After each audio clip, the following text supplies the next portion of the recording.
DramaCityProductions.com.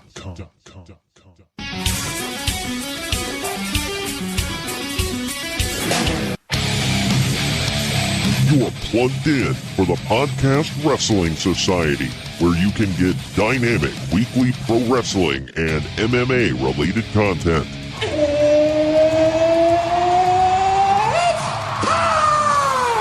Give us a follow on Facebook, Twitter, and Instagram at PODWRES Society so that you can stay in the know. Space is the place, and the sky is the limit. And if you like what you hear, give us a 5-star review and hit that subscribe button. Woo! Woo! Woo! Woo! Now, your host, he is the one and only Troy Adams. It's that time yet again to break out the TLC. And no, we don't mean tender love and care. It's the TLC and Final Battle wrap-up show here on the Podcast Wrestling Society.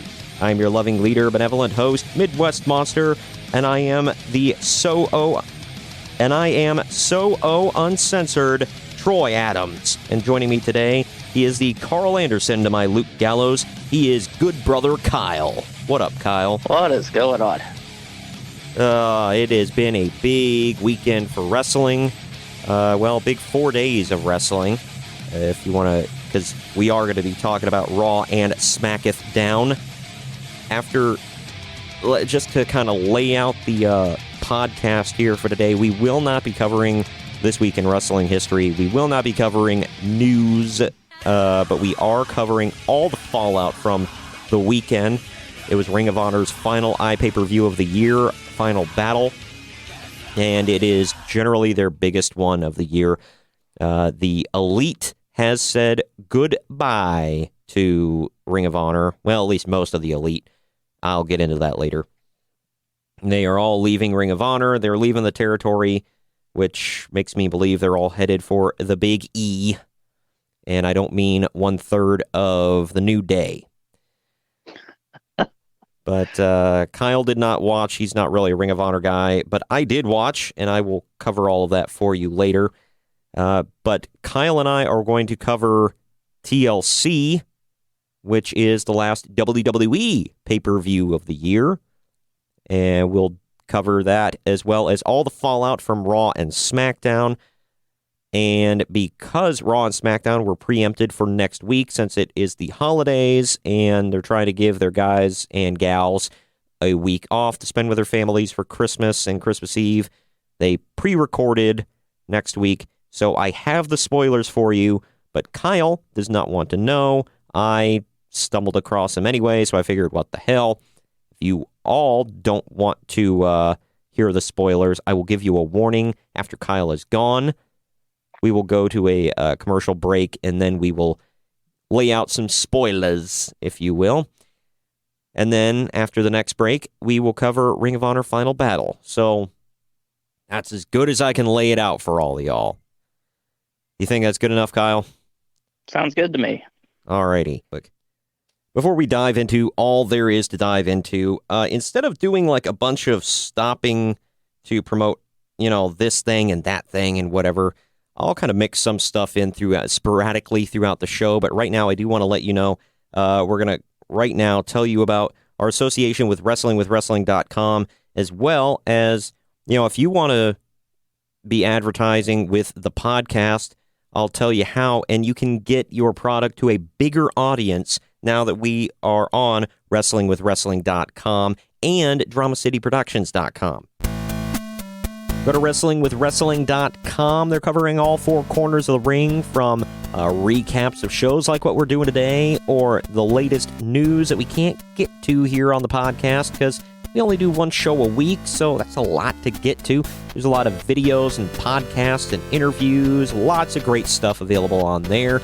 And if you want your stuff to be advertised on this podcast, on our YouTube channel, and all over WrestlingWithWrestling.com because of us, then definitely go to AdvertiseCast.com/Podcast Wrestling Society. There you can see all the stats of the show. our outreach on the podcast and social media, all of our numbers, our stats, and all that good stuff. And you can see our prices. We will advertise whatever you need us to, and we will talk you up. So that's AdvertiseCast.com/podcast Wrestling Society. And you can be featured on WrestlingWithWrestling.com because of us. WrestlingWithWrestling.com, covering all four corners of the ring.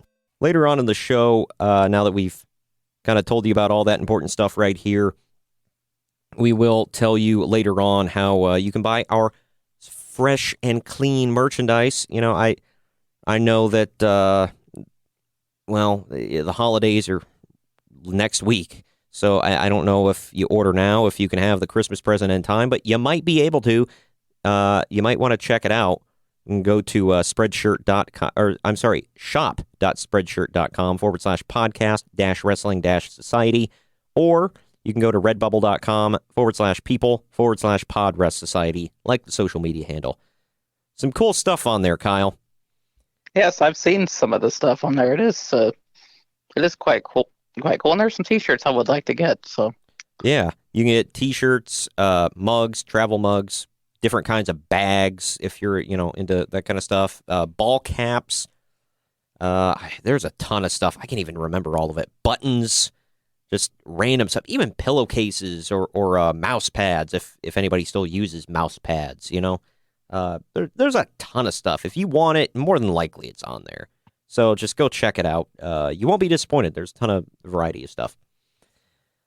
But anyway, now that we are done kind of shilling things for the time being, I think it is about time, Kyle, that you and I dive into TLC tables, ladders, and chairs. What you say? Let's do this. All right. Pretty good show to review. Yeah, I will say I got about a little more than halfway through the show, and I was like, man, it's not bad. There was nothing bad on the show. Don't get me wrong. There was nothing that I was like, yay, this is great. And then about 2/3 of the way through the show, then I'm like, okay, this is awesome. So keep that in mind.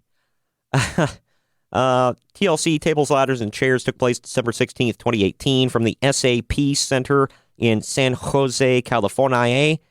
The attendance, 13,408. Not a lot of empty seats in that venue for that show.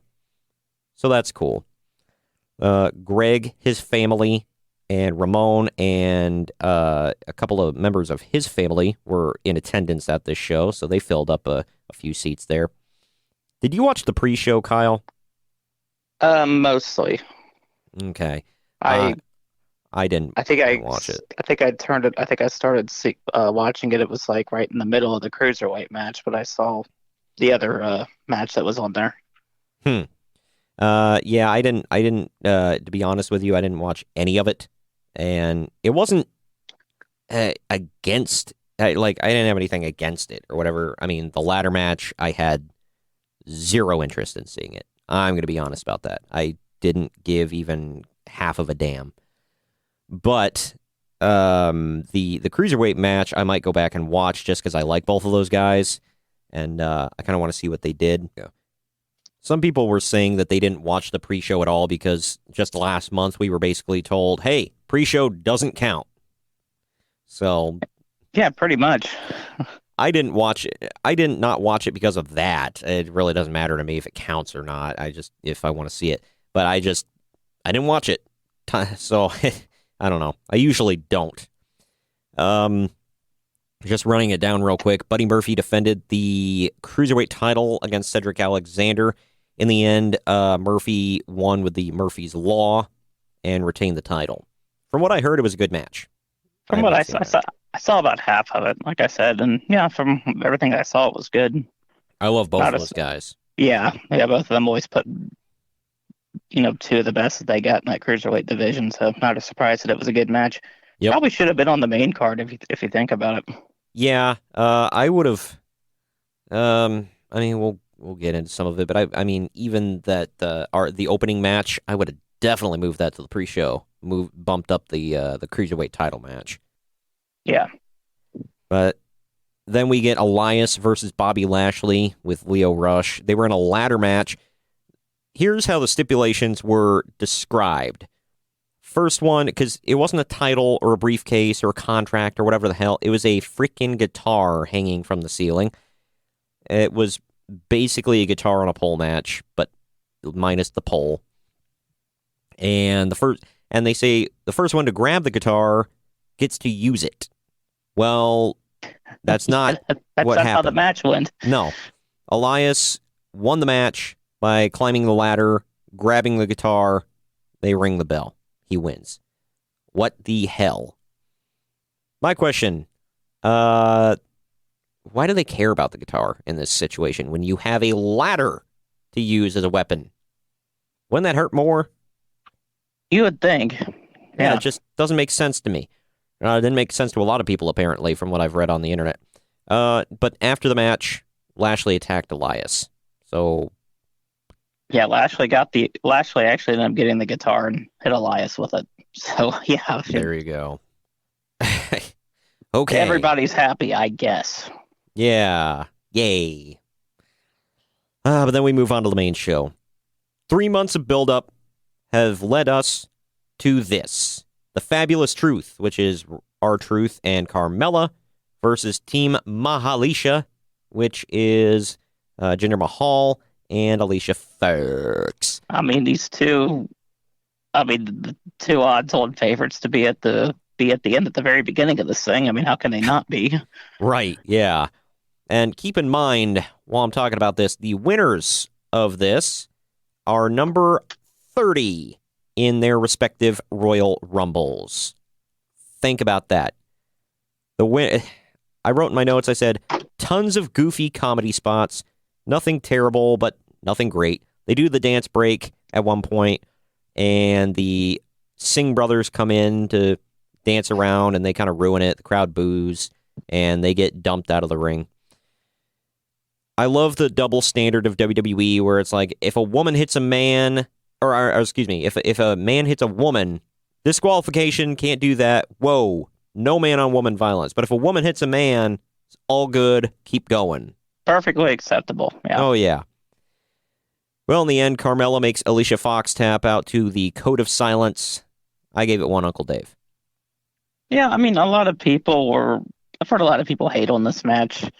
You know, you have to know going into this thing, it's, the whole mixed match challenge, it wasn't to really showcase, the athletic ability like in a normal wrestling match. They're just out there having fun with each other. Yeah, but the thing is, the number 30 spot in the Rumble, I mean, yeah, it's supposed to be a big deal. But who the hell cares that R-Truth is going to be 30 in the Rumble? Yeah, and I keep hearing everybody say, watch, they're going to have him, they're going to have R-Truth come out at number 30 in the women's match accidentally. Yeah, I heard people mention that. That would be funny. But the thing is, this is 3 months of build-up for a comedy spot. Who gives a damn? I mean, the whole tournament plagued by injuries and other storylines getting involved for taking people out of it, and it just there's no way the Fabulous Truth was booked to win this thing initially. So hell no. And if they were, they need to fire more people than I gave them credit for. Well, then again, the way the shows have been written the last month or so, it honestly wouldn't surprise me. You ain't kidding. But in the end, they win. They get interviewed afterwards in the ring.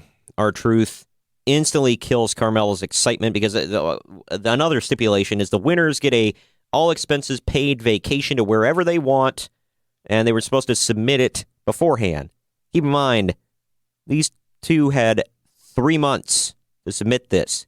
Carmella acted like she had no idea, so she left it to the idiot. And he says he already submitted it. They're going to WWE headquarters in Stamford, Connecticut. Yay. Yeah. More comedy. Connecticut in the wintertime. That sounds like a perfect vacation spot. Yeah. That's something. That'd be like saying, I'm I'm getting an all-expenses-paid trip to the office. It's the same thing, because it's like the headquarters for where they work. All right, well, that we already spent way too much time talking about this stupid match. It just, god dang. Second match of the night is the three-way tag team SmackDown tag team match for the SmackDown Live tag team titles. It's the Bar, the New Day, and the Usos. I started commenting a little bit on the attires because for some reason some of them broke out brand new attires on TLC of all pay-per-views. The Usos actually, the New Day have Christmas attire, new Christmas attires, where like pictures of themselves looking like Santa on the side. The Usos have actual wrestling attires for the first time in years. They have like black shorts with Usos written in white on them. That was cool. The Bar keeps Usos neutralized throughout most of the match. Finally, one of the Usos tags in and they go on a super kick rampage. The match ends when Xavier Woods tries his step-in springboard move and is caught in midair with a brogue kick. Sheamus pins him to retain the titles. I gave it 2 1/4 Uncle Dave's, slightly above average. Yeah, it wasn't a bad match at all. No. I really think it should have been a ladder match, though. Instead of a... Gimmicks would have helped. So, I mean, the next match was supposed to be a gimmick match, and it kind of wasn't. I mean, it was, but I don't know. It was a stupid gimmick. We'll get into that. But yeah, this match, I don't know. It was fine, but god dang, how many times do we have to see these three teams beat up on each other? It's dumb. Yeah, really. We'll get into more of that when we talk about SmackDown. But yeah, it just, I don't know. I'm kind of over it seeing these three teams go at it. But yeah, the reason I said one of the Usos goes on a super kick rampage because like even the commentators didn't know who the hell who was who. Like they kept calling them the Uso, and like neither one of them said Jimmy or Jay. Like they were both confused. They looked especially alike that night. So I can never tell which one's which between them unless the commentary says who's in the ring. If I mean I can at times, and if you stand them next to each other, I can tell who's who every single time. But like yeah, when like they're moving back and forth and going all over the place or whatever, no, I couldn't tell whatsoever. But yeah, I mean, like I said, above average match, but slightly. Baron Corbin comes out and he grabs a mic, says that people better get used to seeing him as the permanent general manager because Braun Strowman isn't there. Can't compete. And he tells Heath Slater to start counting him out because apparently there's countouts in a TLC match. But yeah, Heath Slater starts counting, gets to 7, I believe. And then Braun Strowman's music hits. Braun comes out armed, all taped up in a sling. And the crowd goes nuts for Strowman, man. Like, they blew a load. He was super over. But he comes out, he grabs a mic, and he reminds Corbin that TLC means no disqualification. He says, so if anybody is tired of you, screwing him over as general manager wants to come out and help me, they can. And then Apollo Crews, Bobby Roode, Chad Gable, and Finn Balor all show up with chairs. So I get it that he's been the big nasty heel screwing him over for the past, month or 2 months, whatever. But it takes 4 of them with chairs. And they start beating the crap out of Corbin. I forgot to mention this. Heath Slater takes off his referee shirt, and he attacks Baron Corbin as well, so it's 5 of them. Everyone beats on Baron with some chairs. Corbin tries to bail out, but then Kurt Angle comes out, and he meets him on the stage with a chair. He beats the hell out of him as well, beats him back down to the ring. Everyone hits their finisher on him. And then Slater puts his referee shirt back on, and Braun walks up, puts his boot on Corbin's chest. 1, 2, 3, end of the match. I give it I gave it a half an Uncle Dave just because it was somewhat entertaining, but So honest, does this even count? I mean, I guess you could call it a match, but yeah, it's a dud. So I mean, it is what it is. Whatever, like dud rating, but yeah. So Baron's gone. We'll cover that more on Raw. I don't know. It's a little weird seeing all these baby faces having to gang up on Baron Corbin. And then it raises the question, where are Baron Corbin's buddies? You know, Bobby Lashley and Drew McIntyre and Leo Rush. Where are they? yeah, that's a good point. Yeah, he's alone apparently. Well, he's the lone wolf. He is now. Well, we'll get to that more on Raw. Next match, Natalya versus Ruby Riott in a tables match. I really like this one. I'll get into that more. Greg really liked this one. He rated it way higher than I did.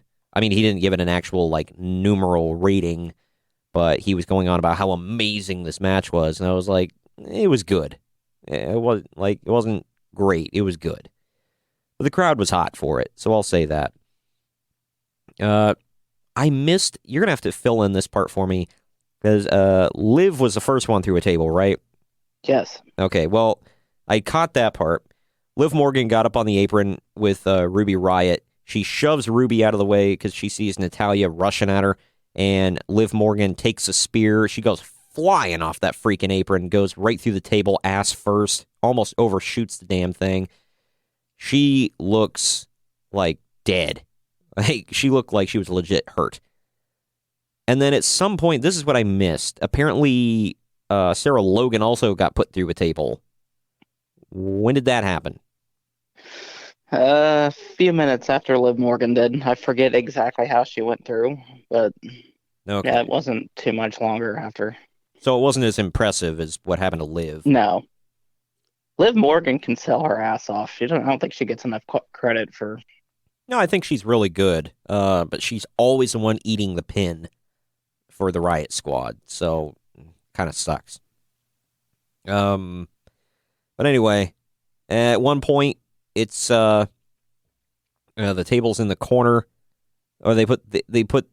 Oh, I'm sorry, I missed this. Both women tease putting each other through the anvil table, which is the table that Ruby Riott put like the fat head of Jim the Anvil Neidhart on, which I don't get any of this. I just, like, it confuses me. I don't get it. Like, I wouldn't be offended by that. I'd just be like, okay.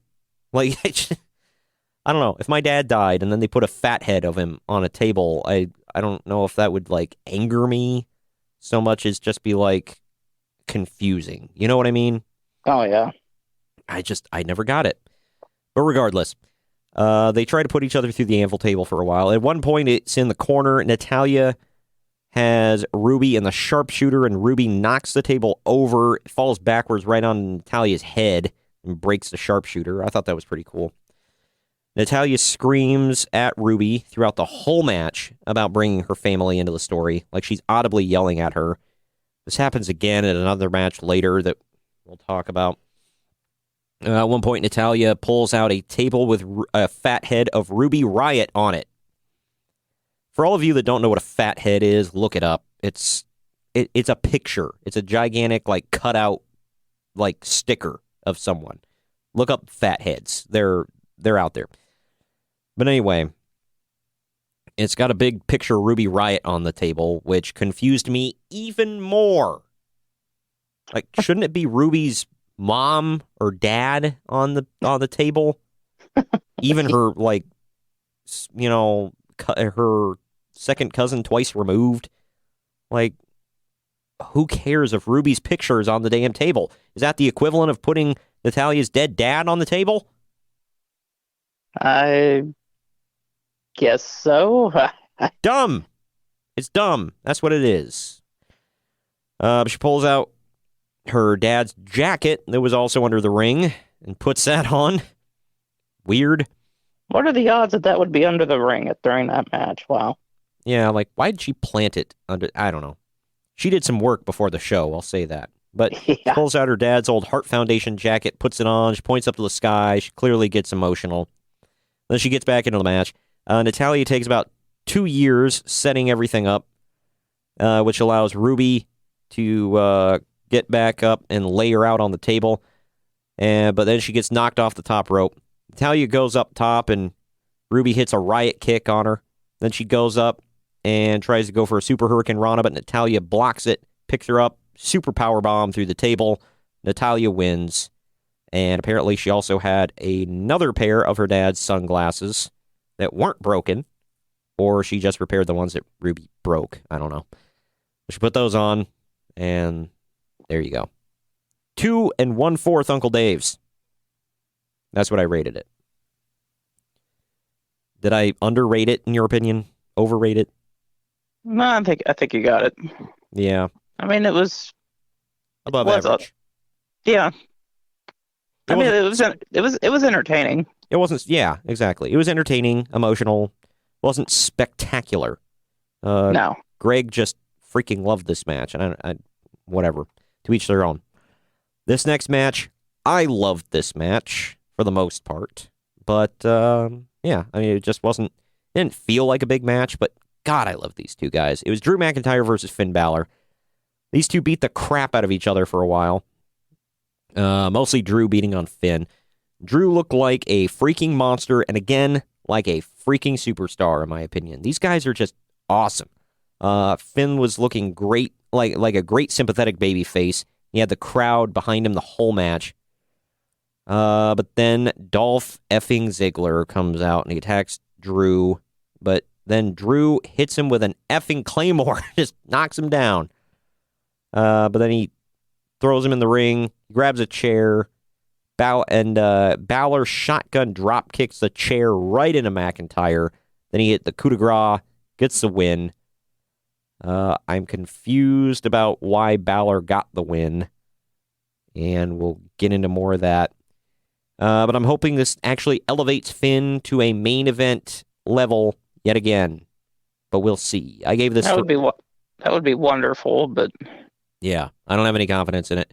I think it kind of diminishes the value of Drew McIntyre as a monster, but we'll see. I gave it 3 Uncle Daves. I don't like Ziggler getting involved, but it is what it is. Both McIntyre and Balor, I mean, they're great, but it was really hard to get excited and really care about this match because we've seen it how many times on Raw? It's like... Yeah, a little bit. But these two, I think this was their best encounter, and these two just, every time I see them, they get better. I mean, hell, we saw this match in person at Starrcade. Yeah, that is true. Not everybody saw that one, though. No. This next match was the match that I did not like this match at all. It was Rey Mysterio versus Randy Orton in a chairs match. The most entertaining match outside of Coal Miner's Glove. Because God knows we need a chairs match at a TLC pay-per-view. Yeah, and these two are so good. And they've had good matches against each other. This was not one of them. I mean, it could have been a stairs match, I guess. God. Let's not ever remember that match. Tables, ladders, chairs, and stairs. So dumb. But this was bad. I don't like chairs matches to begin with, and then this one just blah. My notes I wrote, it was a slow, brutal Randy Orton match where Orton spent most of the match just beating the crap out of Ray with objects and throwing him into stuff. At the end, Orton set up a bunch of chairs in a line in the ring. Like he set them up like he was going to play musical chairs. He goes for an RKO on them, but Ray gets out. He does a spinning head scissors, dropping Orton face first onto the chairs, and Randy turns around and sits on them because, that's natural momentum, I guess. And then Ray does a weird-looking victory roll and gets the pin. End of the match. Blah. I gave it 1 3/4 Uncle Dave's, slightly below average. It was just boring. I don't know. Did you give a crap about this? Not really. Yeah, I don't know. It I wasn't remember, good. I don't remember it all the way, but I remember a spot in the match where Mysterio took this brutal looking bump, like crashing into one of the chairs. And like he was grabbing it, like he was like clutching his ass afterward. Yeah, he sat on the chairs. It was, I don't know. Well, I mean, it looked like it was the other side of him that took the brunt of the hit, so that would really hurt to watch. But the coolest spot of the match, I thought, was where he he did that spot where he slides under the bottom rope and does like a body splash on the outside, but he had a chair with him and he basically like boogie boarded with the chair. That was cool. Other than that, this match just wasn't memorable. For these two guys, this match sucked. Yeah. I mean, giving him a chairs match, I don't know anybody that gets excited about a chairs match to begin with, so it's like... Nope. Bad. Not good. Finn Balor is backstage. He tells Charlie Caruso that he doesn't know why Dolph Ziggler interfered in his match. Dolph then tells Finn that he was lucky he was even out there. They brawl about for about a half a second before Dolph just beats his ass and throws him into a bunch of boxes and walks off. So they get a match on Raw. We'll get to that later.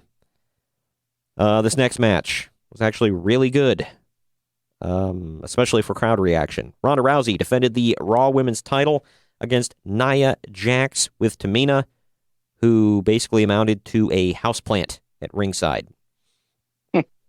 She did nothing. She's useless. Ronda's makeup looked like she was getting ready to go out to dinner with her husband, not fight for her title. I mean, I think that's better than making her look like a raccoon that they've done a couple of times. Her makeup is always questionable. I don't know. I mean, she looked fine. It's just like, compared to what we've seen of her makeup in the past, this was odd. Two women brawl for a while before Ronda goes for an armbar early, but Nia reverses it into a sit-out powerbomb. Nia really overpowered Ronda, hitting most of the match's offense. At one point, Ronda hits a standing shining knee, like a step-up shining knee, to while Nia was standing, and then she hits a step-up Superwoman punch. Nia reverses a top rope cross body to get the momentum back, and then here's the only time Tamina did get involved. She got up on the apron, but fails. Gets knocked off. Ronda finally locks in a rolling armbar and points at Tamina before she locks it in. Gets a submission win. The crowd seemed super hot through this match. Greg said they were sort of hot for it, not, as much as it came across on TV. But that artificially bumps the rating up a little bit more for me. I said 2 3/4 Uncle Dave's, just shy of 3. It was a lot better than I thought it was going to be. It was better than their last encounter. Yeah, I mean, it was kind of hard to get into this match. I mean, because one, we've seen it before, and two, there was never any doubt in the outcome. Like, I don't know anybody that thought, Rousey was going to drop the title to Nia Jax of all people. So it's just she was filler, is what she was.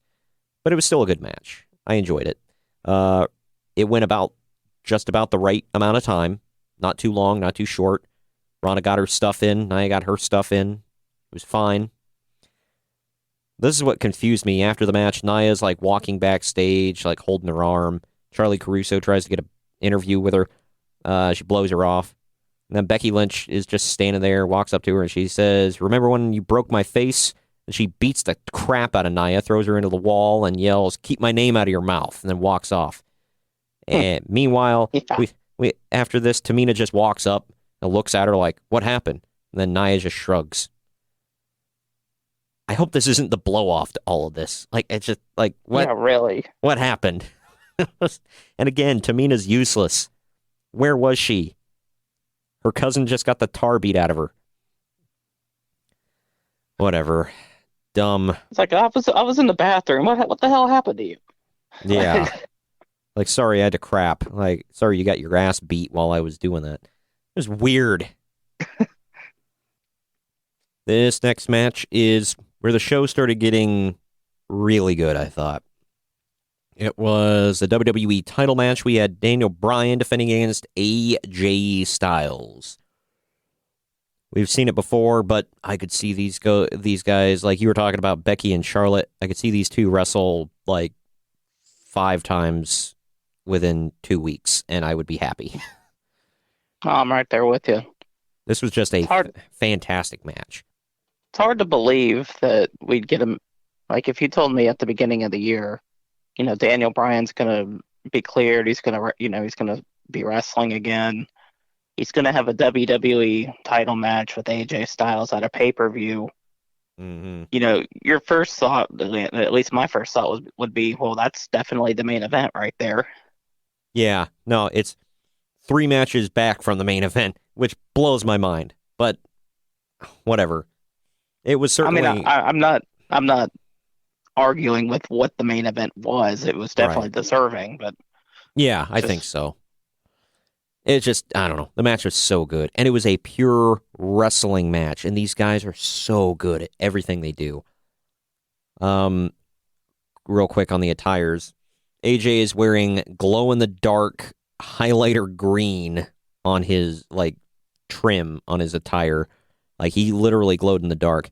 While Daniel Bryan is wearing just plain black from head to toe with just, dark gray logos that can barely be seen.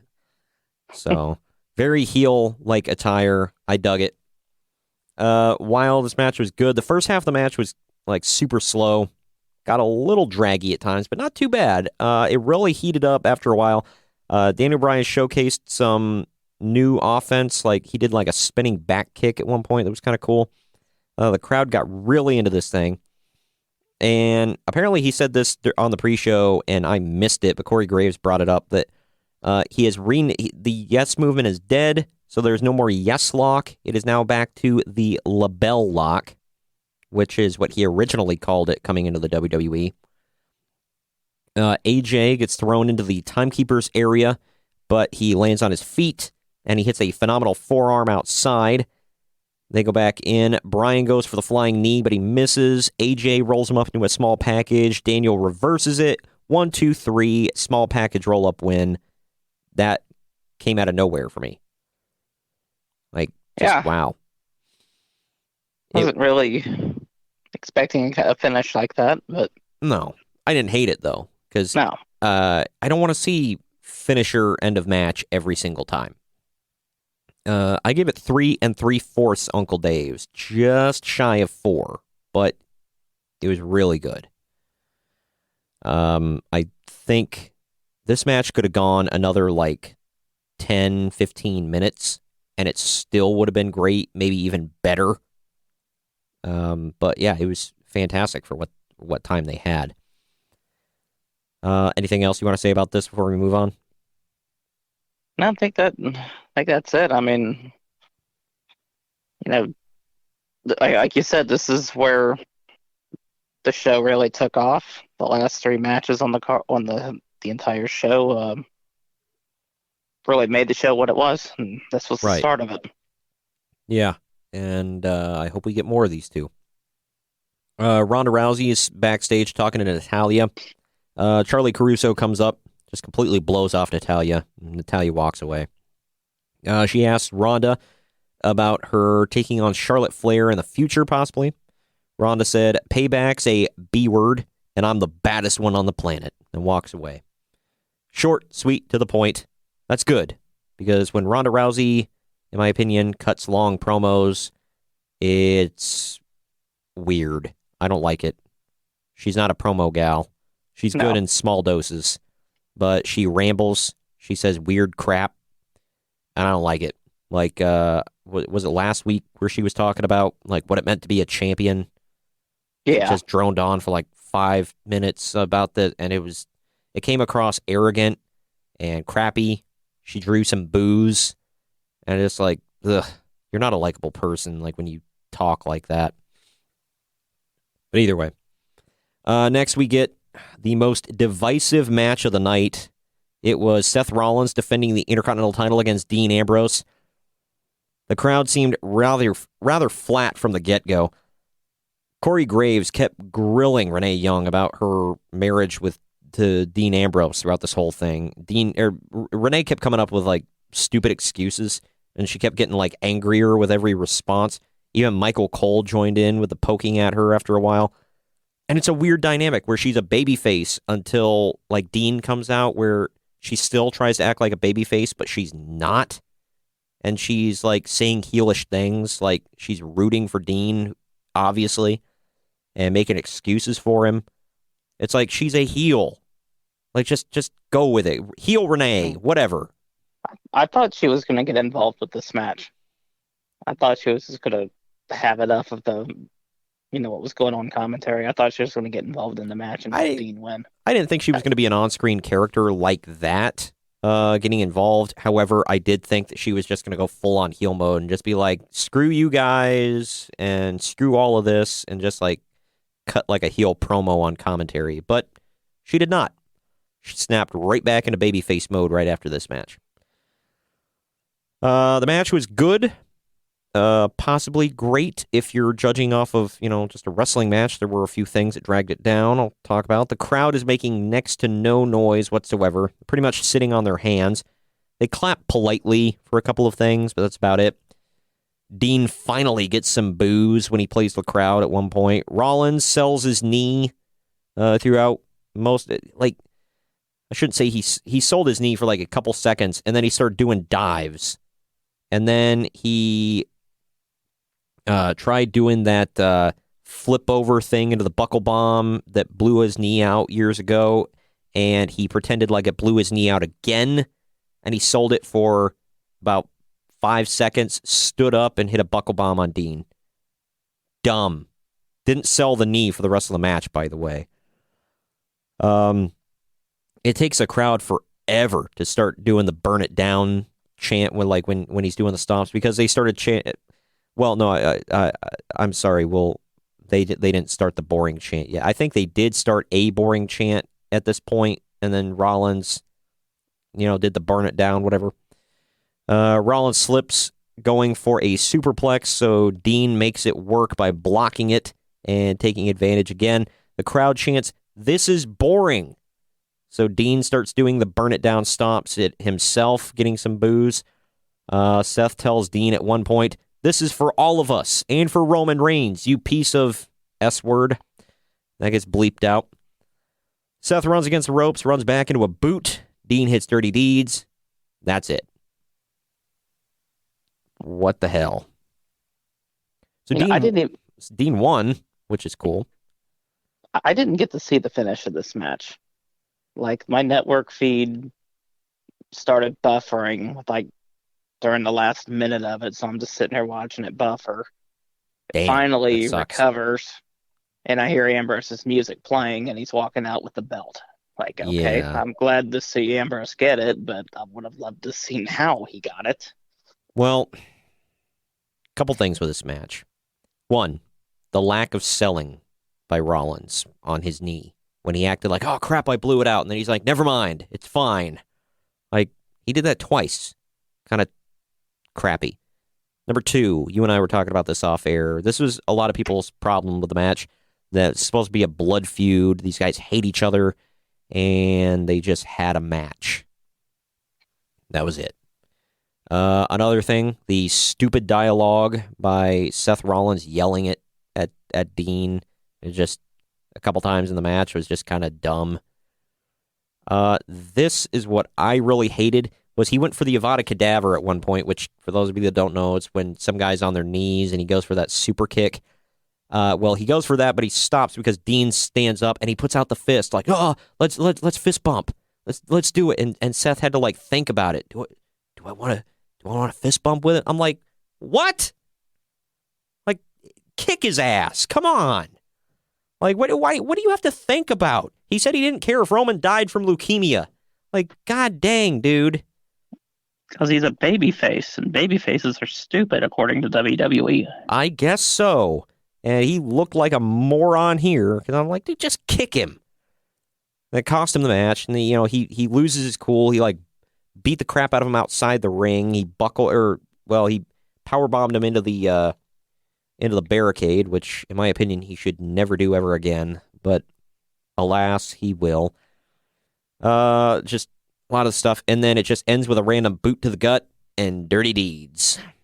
I give it 3 Uncle Daves. Because while it was a good match, it dragged a bit. I mean, as far as like the stuff that, I talked about. Blah, blah, blah. Anyway, anything else I missed that you wanted to cover about this before we move on to the main event? I was just kind of surprised that match got, this is boring chance. I didn't think it was boring. No, it wasn't what I wanted. It wasn't what I expected, but it was a good match, I thought. Yeah, very good. I enjoyed this all the way until my network started buffering. So, according to some reporters, I guess this match really pissed off Vince McMahon. He hated it. So, wow. Yeah.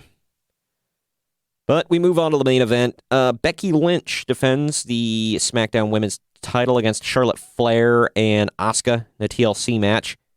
This match was awesome. Definitely lived up to the hype. Mm-hmm. Honestly, and this is a match that, heading into it, I really didn't think needed, to be a TLC match. Well, it didn't need it, but it adds to it. Because I think you look at who's all in the main, all the women on the main roster, I think these are the 3 best right here. I don't know in which order, but you got the 3 best. They didn't need a gimmick. They didn't need like a big gimmick match. I just would love to see a triple threat of just straight up wrestling with these 3. Yeah. Well, yes, but it played into the finish, and it was great. I thought the gimmick added to it for sure. But let's break it down a little bit. Asuka's wearing some new, brighter, shinier attire. Look like very bright colors. I didn't think that was possible. It could get any shinier, but... Oh, yeah, she did. And her whole mask was bedazzled. Charlotte wore bright pink, and Becky almost looks like a biker chick. She had some black and gray studded attire with a leather jacket. All 3 women looked strong in this match, with none really getting the advantage for too long. So nobody looked weak in this match. There were clear spots set up between these 3, and all 3 of them were a bit slow to begin this, getting to the spots. They choreographed. It's okay, I'm going to go really slow here because somebody's supposed to cut me off. Looked a little over choreographed, but it wasn't anything too bad. It didn't look ugly. But you could tell they were setting up for certain things. But it was good. Still good. Charlotte hit a moonsault to Becky and Asuka to the outside. And then Becky gets a chair and beats the crap out of Charlotte and Asuka. Charlotte kicks a chair away and takes control again for a bit before Becky comes back with a chair. Asuka gets laid out on the German announce table, and Becky sets up a ladder. Becky lays out Charlotte next to Asuka and climbs the ladder. This was one of the biggest things of the match here. Becky goes for a diving leg drop. Asuka moves, and Becky lands ass first right on Charlotte's stomach and ribs, causing Charlotte to yell, "Oh God, oh F," and they bleep her out. Yeah. Very loudly. Yes, that looked quite painful. That would probably be my natural reaction as well there. Yeah, and Becky got back, so imagine that landing right on top of you from the top of the ladder. But the table didn't break, I don't believe. They just bad. But Charlotte seemed to be good to go afterwards because she did some stuff afterwards. She was holding her ribs. Obviously they hurt, but she didn't seem injured. And she came out looking fine on SmackDown in more ways than one. So she seems to be okay. No reported injuries, so that's good. She runs in the ring with a kendo stick at one point and just beats the crap out of both women, beating them off the ladder. Earlier in the match, Charlotte got powerbombed badly off of the lecter into a cornered table. It looked like she hurt her head. And then later, Bex exploded her, whatever, that thing, into a table that was laying up against the barricade. Charlotte almost lands on her head again. It was not a good night for Charlotte. Becky later, I'm sorry, I already said that. Asuka goes nuts on Becky with a Singapore cane, and then Charlotte spears her right through the damn barricade. Holy crap. It was a bit weird afterwards because Charlotte, like, presses her boobs right in Asuka's face and then, like, slowly rubs up against her to get off. It was weird. And they zoom in on it, like... Yeah. They zoomed in on it. Looked like she was forcing Asuka to motorboat her. It was weird. Yeah, you could tell they were guys working the camera. Yeah, I was just sitting there like, what is going on here? That was what am I watching? That was like a street fight between Edge and Shawn Michaels years ago, where Shawn he did a body slam, but he like fell on top of Edge, and he laid there with his hand on Edge's crotch for a long time. And then he, like, slowly dragged his hand across Edge's crotch to stand up. I'm like, what the hell did I just watch? But anyway, Charlotte pulls Becky off the ladder, and they beat the brakes off of each other. Charlotte sets Becky onto a table outside and then dives off the top rope with a rolling senton through the table. That was new. All three of these women are going to need, or are going to feel this like the next day, I'm sure, and will need to take some ice baths. I can't imagine that they weren't sore everywhere after this. Yeah, I bet they were all thankful that they're on SmackDown for Tuesday and Raw on Monday. I know. Charlotte climbs the ladder. Asuka stops her. The two beat each other up on top of the ladder. Then Becky climbs a ladder next to them. Asuka falls off, and Becky fights Charlotte on one ladder. And then Ronda Rousey comes out in her street clothes, walks over, just shoves the ladder over, drops both women off of the ladder, and then takes off. And then Asuka climbs the ladder, grabs a belt. Asuka is the new SmackDown Women's Champion. Holy crap. It's about time. It was great. 3 3/4 Uncle Dave's. Maybe even 4, depending on my mood that day. But it was great. Fantastic match. Definitely deserved to go on last. And like you said, all three of these women are three of the best on all the brands, and I'm including NXT and NXT UK. All the brands. They're great. And it looks like they're setting up for a 3-way with Ronda Rousey. We'll get to that when we talk about SmackDown and Raw. But yeah, so great way to close the show. Crowd went out. Keep in mind, the crowd was chanting for Becky Lynch all night. All night. Oh, yeah. Becky Lynch is a star. Just a superstar. I know they say that about everybody, but she really is a superstar. Hugely over. And the crowd... amazing. I mean, the crowd has always loved Becky. Yeah. I mean, it's just amazing the transformation we've seen of Becky Lynch this year. Like, you go back to the start of the year and see where she's at now. It's just it's remarkable. Right. Yeah, it's all this great. time, I know you and I have said, countless times on this podcast, man, I really wish they'd do something with Becky. Like, my God, she's so damn good. Mm-hmm. And then now we're here. So it's like, our patience actually paid off. Yep. It was great. Yeah. And the match, like I said, was fantastic. All three of these gals were great. But like the point here is Becky was so hugely over. Like, she is the most over woman on the roster. But Asuka wins. The crowd blows their crap. Just over the moon happy that Asuka won. So Asuka is huge over. From reports I've seen, McMahon is starting to really like her. So took him a while, but yeah. And the thing is, Brian Alvarez brought this up on Wrestling Observer Radio. He won, I'm sorry. She got over because she is who she is. They didn't do stupid crap with her.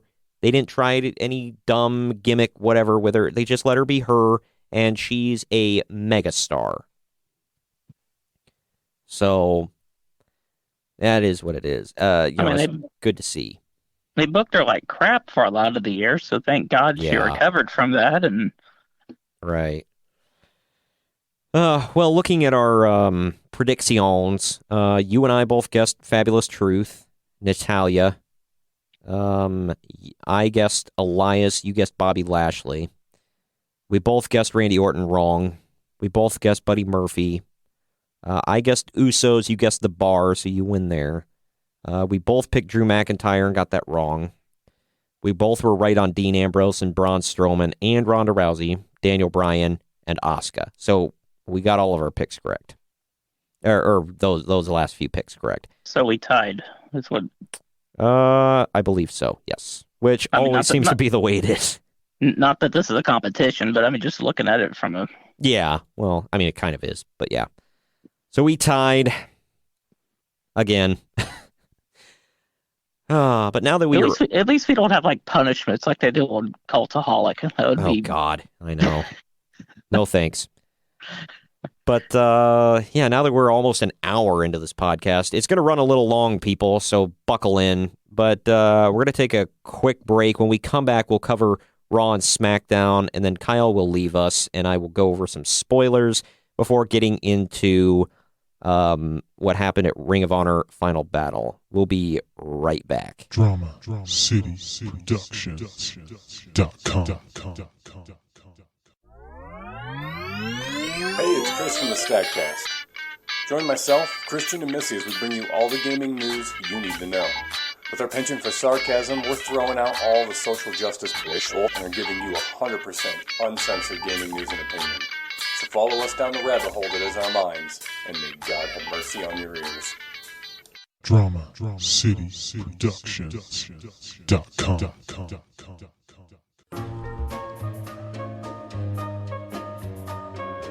Small Town Mentality Podcast with your host, Ben. A podcast about nothing and everything. A podcast where we get together with friends, drink beer, and see where the conversation takes us. We don't edit. We don't care what people say. It's small town people with a small town mentality. It gets offensive at times, lots of swearing, and a whole lot of not caring. Available everywhere you get podcasts. You can find us on Twitter at STMPod, on Instagram at STMPodcast, and on Facebook at Small Town Mentality Pod. We'll see you there. All right, we are back for our final segment with Kyle before I switch to going solo for a bit. Before we dive into all this, I do want to let you know about some great swag you can get over at our merchandise stores because, like I said, Christmas is next week, everybody. Hanukkah is over, but Christmas is not. And if you want to, just get something for the new year or whatever else, a belated Christmas present if it's not going to arrive in time, we have the perfect places you can go. We have two great websites I talked about a little bit where you can get a myriad of merchandise from clothing and accessories and whatnot. Go to shop.spreadshirt.com/podcast-wrestling-society or redbubble.com/people/pod-society, just like the social media handles. There you can get a bunch of different stuff on a bunch of different merch. Our logo, you can get our normal logo, the alternate wrestling ring style logo. There's our PWS 316 or the PWS NWO style logo. There's the old Ruthless Aggression Raw style logo or the Wednesday night PWS old school Raw logo. There's Big Sweaty Men Pal, hashtag junk hand out of nowhere, or Uncle Dave says plans changed with 5 stars all around it. Those are some of my favorites. Like I said, shop.spreadshirt.com/podcast-wrestling-society or redbubble.com/people/pod-res-society. And now, I guess it's time to get down to business. You want to talk some Raw and Smacketh Down, Kyle? Yeah, let's do it. The start of potentially something new for Raw and SmackDown? Yep. I guess the show opens up with Vince McMahon. He introduces Stephanie McMahon, Triple H, and Shane McMahon, which I was shocked about. Then they start talking about, they've listened and everything. Stephanie admits that they haven't done a very good job for the fans lately. I'm glad they admitted it. Yeah. They said with Baron Corbin no longer general manager of Raw, the McMahons are, quote, taking back the show and will be in charge of SmackDown as well. So it's going to be one 4-person crew in charge of both shows in storyline. They hyped up that there would be new wrestlers and new matchups in the coming weeks and months. Raw was okay. Raw was compared to previous weeks. Raw was great. Yeah. But it was good. Baron Corbin came out and tried to plead his case. Couldn't spit it out over the fans. Both Vince and Triple H were kind of mocking him about that. The crowd wouldn't stop booing him. Took him forever to spit it out. Finally, he didn't. Triple H was like, well, let me guess what you're about to say. I can do a better job. It was unfair what happened to me last night, blah, blah, blah.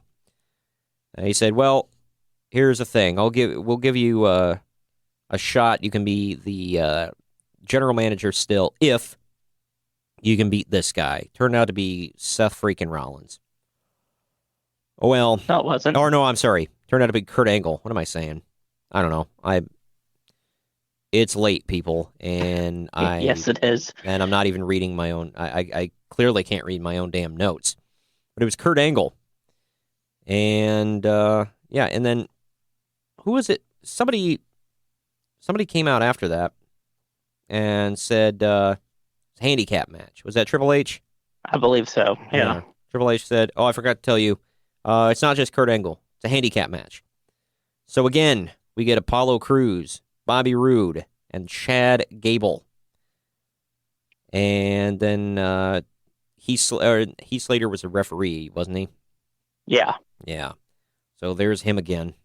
All these people ganging up on poor Baron Corbin. And then I believe it was Shane McMahon came out and said, oh, we forgot to tell you it's a no disqualification match. So they all grabbed chairs, just beat the brakes off of Corbin. They all beat him up and pinned him, and that was the end of Baron Corbin, I guess. It basically did what Baron Corbin has been doing ever since he became general manager, going out there, like right after a match or mid-match and out, changing the rules. And yeah. Well, they brought this up on Wrestling Observer Radio. Basically, what they're trying to do here is saying, look, we know our product sucks, but we're not going to blame ourselves. We're going to put the blame on Baron Corbin. And we're going to do it in storyline, but hope that all of you will get mad at him and not at us. Yeah, because it's Baron Corbin that's writing the show. Yeah, clearly. Whatever. Next up, we got Finn Balor versus Dolph Ziggler. It was a decent match, but it got thrown out because Drew McIntyre came in and just started beating everybody up. He laid them all out. Sets up a 3-way for next week, which we will get to in the spoilers section later. Dean Ambrose came out with his gas mask wearing guys. He talks crap. Says, come on, Seth, come out and fight me. Not for the title, but, we can fight again. Seth doesn't come out. So he says, I'll give a title match to anybody not named Seth Rollins. First of all, before I bring this up, Seth Rollins does not get an automatic rematch. None of the champions who lost their titles do, because they said the new regime, quote-unquote new regime, said that rematch clauses for titles are old and antiquated. Really? and inconsistent, too. Yeah, and nobody wants to see that. Really? Because on the list of things that I had a problem with, that was not on there. At all. But whatever.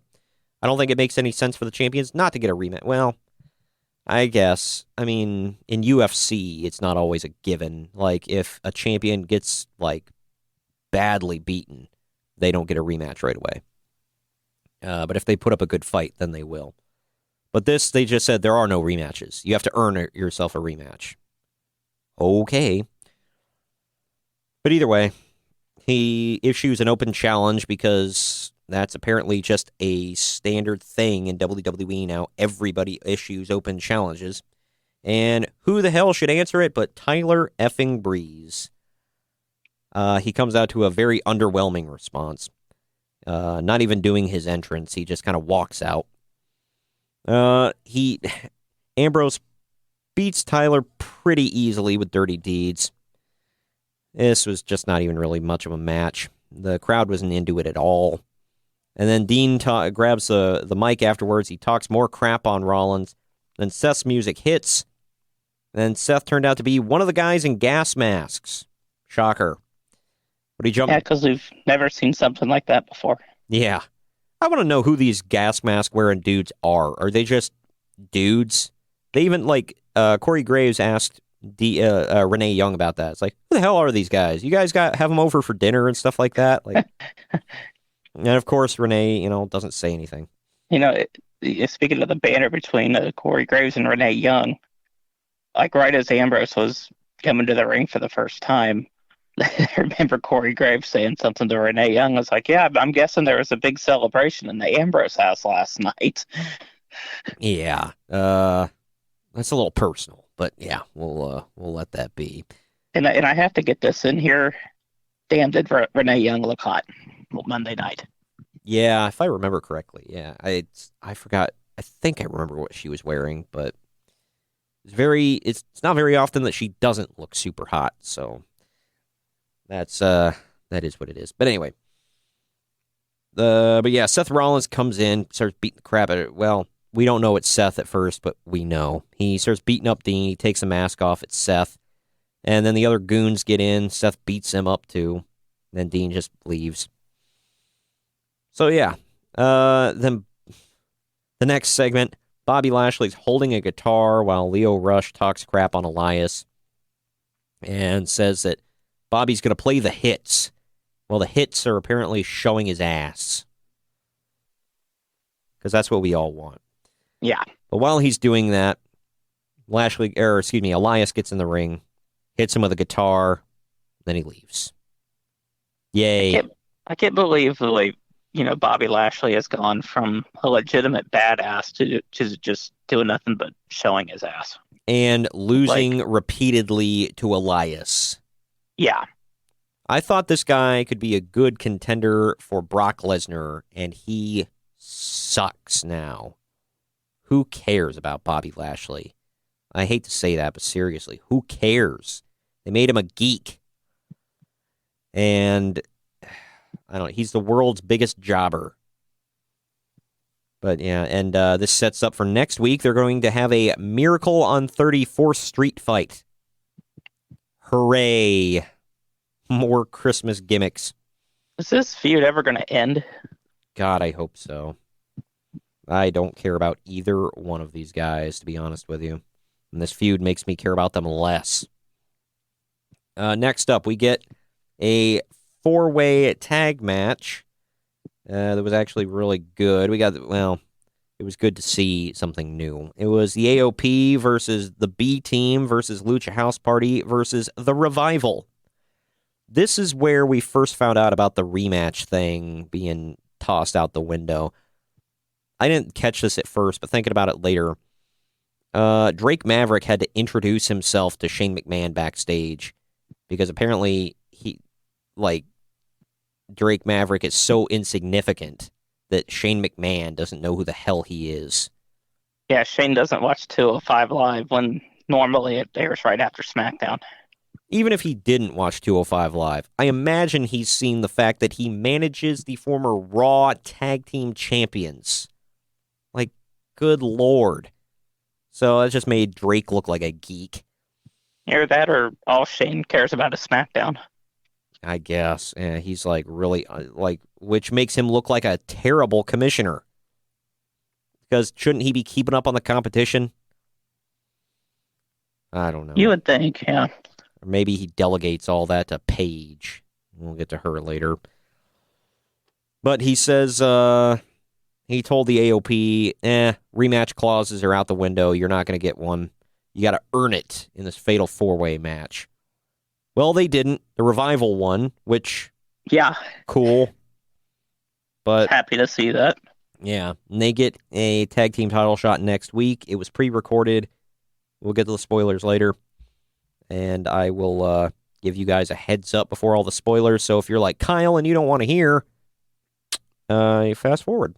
Anyway, then Baron Corbin walks up to Seth Rollins and he blames him for him not being GM anymore. Of all people, Seth Rollins wasn't a mile or in the vicinity of that match. So what the hell? Is it because Seth came out last week and buried him? Who cares? Yeah, basically is what sets up a match for these two next week. Because if there's one thing I want to see, it's Seth Rollins versus Baron Corbin. Whatever. Oh yeah, that's. But Ronda Rousey goes out to the ring, cuts, or I believe she cut a promo. Was this the night she cut the promo about champions and all that? I believe so. Yeah. Okay, so I was wrong. I'm getting my weeks mixed up here. She cuts a promo about what it takes to be a champion. She's getting booed. And then she issues an open challenge again. And you've got 10 women just shouting in Gorilla about that they want to be the one that goes out. And finally Stephanie's like, screw this, and she goes out. She's like, there's going to be a gauntlet match because, gauntlet matches are the fairest way to determine who gets a shot. Yeah, Stephanie walked out there. It looked like she was going to answer the challenge at first. Yeah, God. Yeah, that would have been fantastic. She says there's going to be an 8-woman gauntlet match. And she randomly picks Bayley and Alicia Fox to start it off.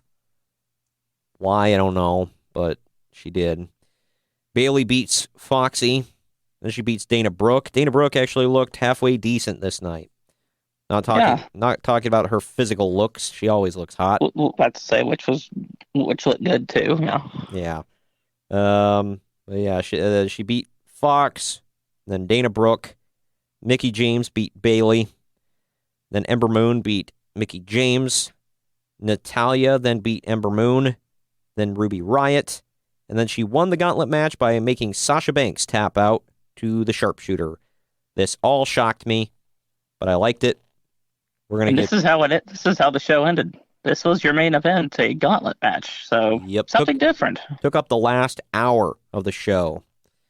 I saw one woman on she was complaining on Twitter about that there was nothing new on the show and we didn't get a woman's match for the first 2 hours of the show. I'm like, because they took up the whole third hour.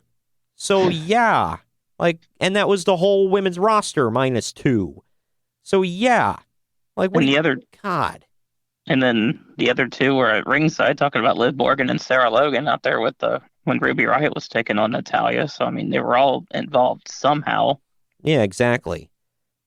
This isn't a spoiler about the match itself, but if any of you want to know match placement, this is not the main event next week, which blows my mind because I see what is the main event and I'm blown away. It's not going to get.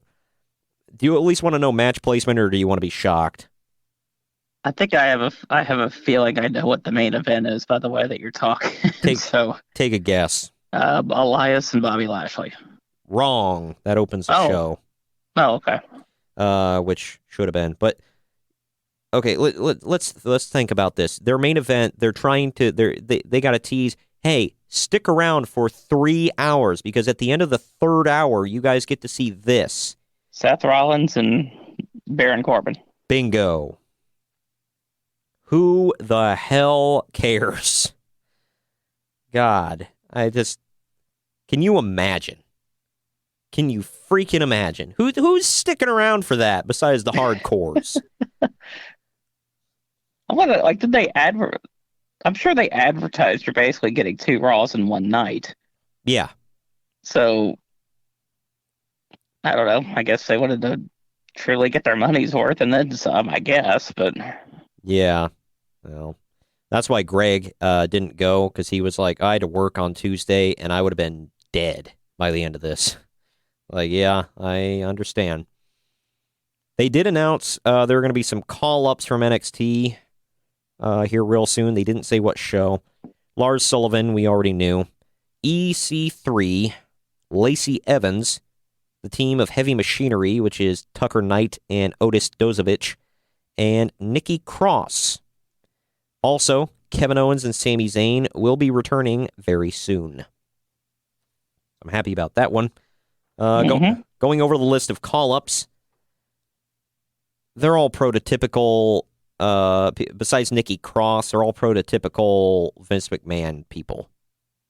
Lars Sullivan is good, but he's not great. He really doesn't deserve to, all the hype he's getting. EC3, go ahead, what? I was going to say, yeah, typical Vince McMahon guy. Lars Sullivan, big dude. Yeah, not a surprise. He's going to be booked like Braun Strowman.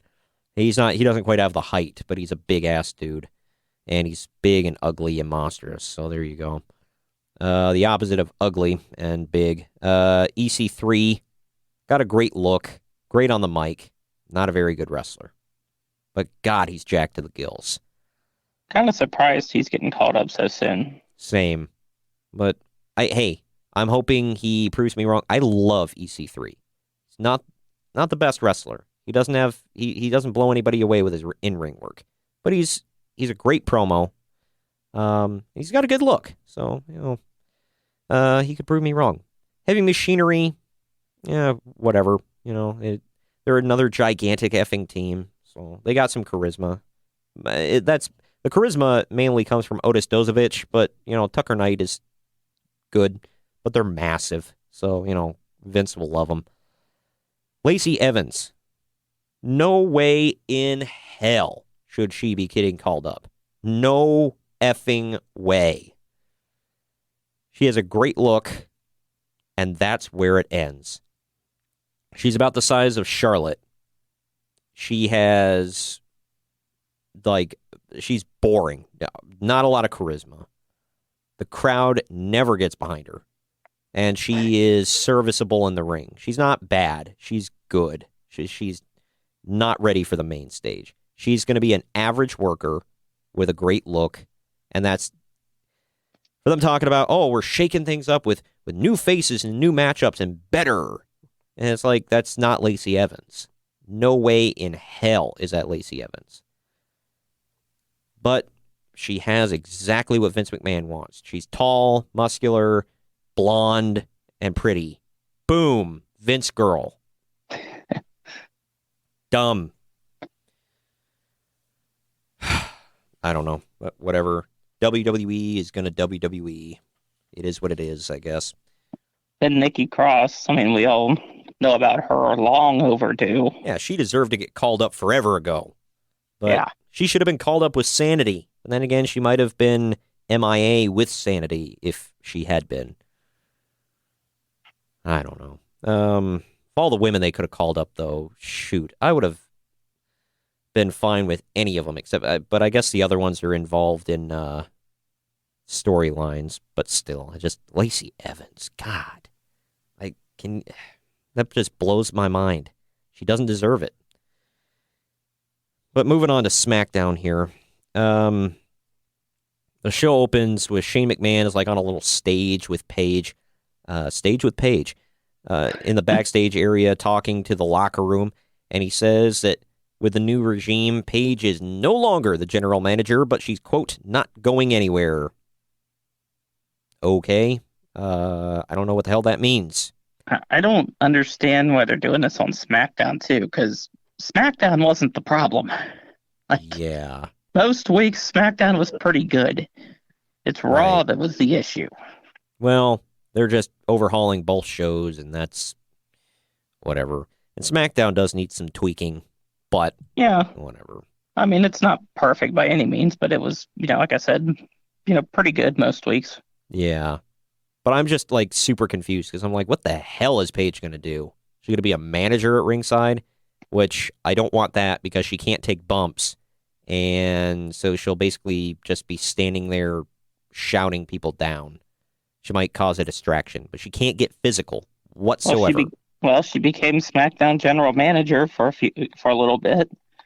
I guess that means she's now medically cleared. What do you mean? Well, we saw Daniel Bryan. He was. Yeah, I get it. Yeah. Well, no, he was general manager for much longer, so she hasn't had her time to heal properly yet, so needs to go back in that cryo chamber. I don't know. I'm honestly confused about what the hell is going on with Paige. I don't know. I think everybody's confused, but we'll see. We'll let it play out. Next segment here, Becky Lynch comes out to blame Ronda Rousey for her losing the title. I wasn't fully invested in this whole segment here. I was doing multiple things while watching. I know Charlotte Flair came out and interrupted her, looking smoking hot. She says that she's next in line for Ronda, so Becky better get to the back of the line. Then, of all people, Vince McMahon comes out on SmackDown, of all places, to Asuka came. Oh, I'm sorry. Asuka came out before. Okay, Asuka comes out, then Vince McMahon comes out. And he says Asuka's going to have a main event match, or not a main event match, a title match tonight against, and Naomi comes out. And they have a title match. So didn't he say something like, what the whole, because I didn't catch the whole thing. Did he say anything about what was going to happen between Becky and Charlotte? Pretty sure he did, but I forget. Like you, I was kind of multitasking while this was going on. So yeah, so don't listen to us about it, everybody. Go back and watch the damn thing. Either way, Asuka defeated Naomi with the Asuka lock. They had a good little match. Mm-hmm. Don't think that match has ever happened either, so that was a nice change. Yeah, the former partners taking each other on. It's good. I've got all these segments out of order, by the way, so don't kill me, people. But this is the main stuff that happened on the show. Again, they're out of order here. I know the Miz approached Vince McMahon in the back at one point, said something about I want me and Shane McMahon to be tag team partners, and I don't know what the hell. And Vince McMahon said something about, didn't he say he was going to put him in a match next week? Or no, he's going to put him in a match tonight. He's going to put him in a tag match. Yeah, the mixed tag. Yeah. That was the whole thing? Yeah, that entire segment right there with Vince McMahon and The Miz, that was extremely awkward. Just the wording of everything. Yeah, it was weird. I don't know. But The Miz The Miz teamed with Mandy Rose to take on R-Truth and Carmella. And he wasn't told it was going to be a mixed tag. He was just told it was going to be a tag match. Yeah, it was weird. Well, Miz... So if I was in that situation, I was told it was going to be a tag match, and I'm sitting here waiting on my partner, and Mandy Rose comes out, I wouldn't complain. I'd be totally fine with that. Hell yeah. However, what did we just talk about on TLC, where R-Truth and Carmella, 3 months, they're the most dominant mixed tag team on the roster. They won the mixed match challenge. They lose to the thrown together team of Miz and Mandy Rose. Yeah, it goes to show you they've reached the point where WWE just didn't care about the mixed match challenge, because if they did, R-Truth and Carmella would have went over. I have a feeling R-Truth is going to lose that 30 spot to somebody somehow. Either way. R-Truth gets a skull-crushing finale put on him, and Miz wins. There's that. Yeah. Kind of a nothing segment, or a nothing match, I should say. Next, we get the Usos versus Gallows and Anderson. Ends in a no contest when Sanity came in and just destroyed them all. I didn't hate that. No, and there was a little bit of a promo before that match where I believe it was Carl Anderson that said this is the first time that Gallows and Anderson had been on SmackDown since August. Yeah, it was pathetic. I've been wondering where the hell they were. I honestly forgot that they even existed. Same here, or at least I forgot they were on SmackDown. Yeah. Which is sad, because Gallows and Anderson are great. Yeah, they're a fantastic team. This sets up for a match next week. I got to go back to my notes here. Next week, we're going to get... it's weird. It's going to be a 4-on-4 match. Sanity, 2 members of Sanity, and The Bar versus the Usos and Gallows and Anderson. and then the New Day is going to be on commentary. It's freaking weird, people, but that's what we're getting. Then, again, none of these are in order. Jeff Hardy, Samoa Joe have a confrontation in the ring. It ends physically somehow. We're going to get a match between them next week. Kind of surprised we didn't get a match between them at TLC. Yeah, I know. That seemed where they were headed, but whatever. TLC was fine without that. Rusev cut a promo on Shinsuke Nakamura saying that he looked like Sonic the Hedgehog. I don't disagree. Shinsuke later on showed a video of Rusev doing some weird stuff on Total Divas. A lot of him being naked. And he called him the Total Diva. And that sets up a title match for them next week. Shinsuke will be defending the U.S. title against Rusev. Yay. Marketing is they're going to blow it off on SmackDown, which is going to air on Christmas. Yep. Well, I assume it's going to be a good match. I like those guys.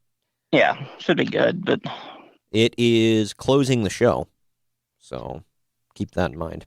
Your main event next week, ladies and gentlemen, the only title match on the card. It should close the show. Then the show ends. The main event is AJ Styles and Mustafa Ali, who apparently is now officially a member of SmackDown Live. He got out of that big purple hole called 205 Live. They defeated the team of Daniel Bryan and Andrade Cien Almas. Weird teams here. go ahead. I was just going to say, the way the match ended, it was actually Mustafa Ali getting the pin on Daniel Bryan after hitting him with the 054, I think he calls it. Yep. Yeah, Styles made the tag to Ali because Styles laid him out, and then Ali gets up 054 on Daniel Bryan of all people. 1, 2, 3, they win. And then Styles took Almas out with a phenomenal forearm. So, good match. We will see Mustafa Ali versus Andrade Cien Almas next week on That should be good. Christmas. Should be, yes. Those two guys are awesome. I love Mustafa Ali. Good to see he actually got a win here. Real quick note about Daniel Bryan on the pay-per-view on Sunday. Corey Graves made mention that on the belt, that Daniel Bryan was replacing the leather in the belt with a vegan alternative. Made me laugh. I didn't know there was such a thing as vegan leather until real recently. So, Yeah, that's not surprising. but it is a thing. Yes. Either way, again, this is going late or long. Excuse me, a little long in the tooth here for the podcast, but lots of good info to get to. Kyle will be dropping off here, and I will get you your spoiler alert. I will tell you all when to tune back in. Or if you don't want the spoilers, you can fast forward a bit. Spoilers are everywhere, though, so if you don't want to hear or see them, you might want to avoid social media. But yeah, so I will give you a timestamp for the spoilers, so you guys can fast forward if y'all want to. But thank you for joining me, Kyle. Not a problem. And he will drop off, and I'm going to play your spoiler alert sounder, which goes a little, I threw it together, it goes a little something like this. Spoiler alert! Spoiler alert! Spoilers. Oh, yeah. I like it. I hope you Yes. did, too. I do. Yeah, that was just a little bit of fun there, a little bit of ha-ha. But, all right. Well, thanks for joining me, Kyle. And Yep. Now to the spoilers. I'm not going to give you an exact timestamp per se, but this segment goes exactly 8 minutes. So if you skip ahead 8 minutes from now, then you will be past all the spoilers and you won't have anything ruined for you. So when I say now, if you don't want to hear the spoilers, skip ahead 8 minutes. If you get mad about hearing the spoilers now that I've warned you, then that's your own damn fault. Y'all heard the sounder. So hit 8 minutes from now if you want to avoid the spoilers now. We're going to start with the spoilers on, what happened on the Christmas Eve edition of Raw. I believe that's Christmas Eve. Yes, Christmas Eve edition of Raw. The show opens with Elias versus Bobby Lashley in a Miracle on 34th Street fight. Yeah, God. Elias defeated Bobby Lashley again. This started off as Elias trying to play a Christmas song in the ring, and Lashley and Lio Rush interrupted. The match included a backdrop into Legos, and Elias breaking a violin over Lashley's back. After the match, Elias covered Lio Rush in eggnog. Whew, man, that's something. Then we get Bobby Roode and Chad Gable versus the Revival for the tag team titles. Bobby Roode and Chad Gable beat the Revival with a roll-up. So, still the champs. However, I did hear something about that the non-legal member of the Revival was pinned, so they're going to have a gripe to maybe set up a rematch. We'll see. Next, we get a 6-woman tag. This bland face versus heel bullcrap, just a time filler. Sasha Banks, Bayley, and Ember Moon, they defeated the team of Mickie James, Dana Brooke, and Alicia Fox. I believe that's what we got at Starrcade. But the Riot Squad attacks the baby faces after the match. There you go. Finn Balor took on Drew McIntyre and Dolph Ziggler in a triple threat match. Finn pinned Dolph for the win. McIntyre declared himself for the Royal Rumble and got beaten up by Ziggler for trying to do a post-match attack. So Drew just looked like a total nerd. They're just really, I don't know what the hell they're doing with Drew. He should be on the top of the card right now. Paul Heyman comes out to cut a Christmas-themed promo about how Brock Lesnar is going to beat Braun Strowman at the Royal Rumble. And apparently he repeatedly tried to sing a Christmas carol. That went over like a fart in church. Then Braun Strowman came out, scared Paul Heyman. He put antlers on his head. And he said that Lesnar was going to get these hands. Then he leaves. Big, scary Braun Strowman. Whew. Good stuff. But then here is where we get Ronda Rousey versus Natalya. Rousey, apparently from what I heard, it was a really good match. I'm looking forward to seeing it. Ronda beats Natalya via armbar. And then, for all of you thinking maybe Natalya's going to turn on her, nope, they hug it out after the match. So that's that. Heath Slater took on Jinder Mahal after this match. What the actual F? Like, really?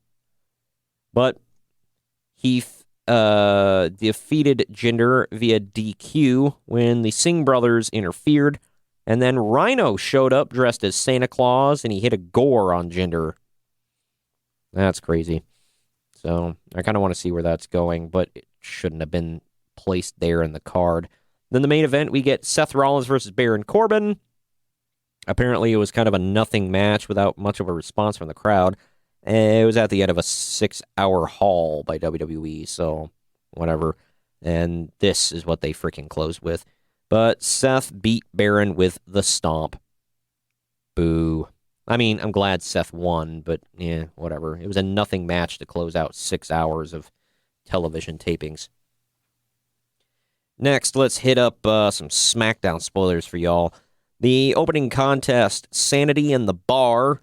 I don't know which members of Sanity, but Sanity and the Bar versus the Usos and Gallows and Anderson with the New Day on commentary. Carl Anderson and Luke Gallows hit the Magic Killer on Cesaro to get the win. All right, then. So that's cool. I guess Gallows and Anderson may get a title match. I would hope so. Then next, we get this freaking segment. R-Truth and Carmella came out to the ring dressed as Santa and Mrs. Claus. Kind of anxious to see Carmella in that outfit. Then they did a dance break while R-Truth got the names of Santa's reindeer wrong. Shocker. More comedy. Daniel Bryan came out to yell at them for being a part of the culture that's ruining the planet. He said that Santa isn't real, and then Daniel called R-Truth fickle for believing in Santa Claus, too. They go into a dance break, and then Daniel Bryan drops R-Truth. I assume this would set up for a Daniel Bryan R-Truth match, which, of course, we all want to see. Not. Mustafa Ali versus Andrade Cien Almas. Ali got the win with the 054. I'm split on this because I want to see Andrade be elevated, but I think Mustafa is hot right now, and they could do something with him. Gets 2 wins in a row. I could see him getting a rematch with Daniel Bryan sometime. Then we see the ring gets done up with a red carpet for the Miz TV segment, complete with the Best in the World trophy, which had a Santa hat on it. The Miz comes out to have his segment with Shane McMahon. The Miz still wanted to be Shane McMahon's tag team partner, and he left it up to the WWE Universe, who gave him an overwhelmingly positive response.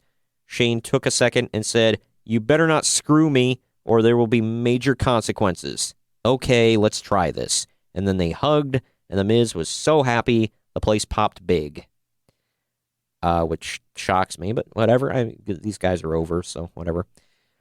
And then we get Samoa Joe versus Jeff Hardy.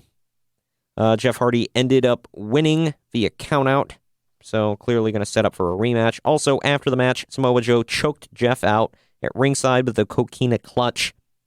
So definitely going to see a rematch here, maybe at the Rumble. Then the main event. This one was a good one. Shinsuke Nakamura defending the U.S. title against Rusev. Rusev got the win with a Machka kick. So he's the new U.S. champ. Crazy, people. That's cool. We'll see a rematch there for sure. Well, I mean, not for sure, but I would assume. I hope Shinsuke gets elevated to something better than this, and I hope Rusev can elevate the U.S. title again, because it's been in purgatory while on the waist of Shinsuke. Because they don't do anything with him. And it just seemed like a nothing title for a while. I don't know. But either way. That is the spoilers. Yeah, so we're going to take a quick commercial break.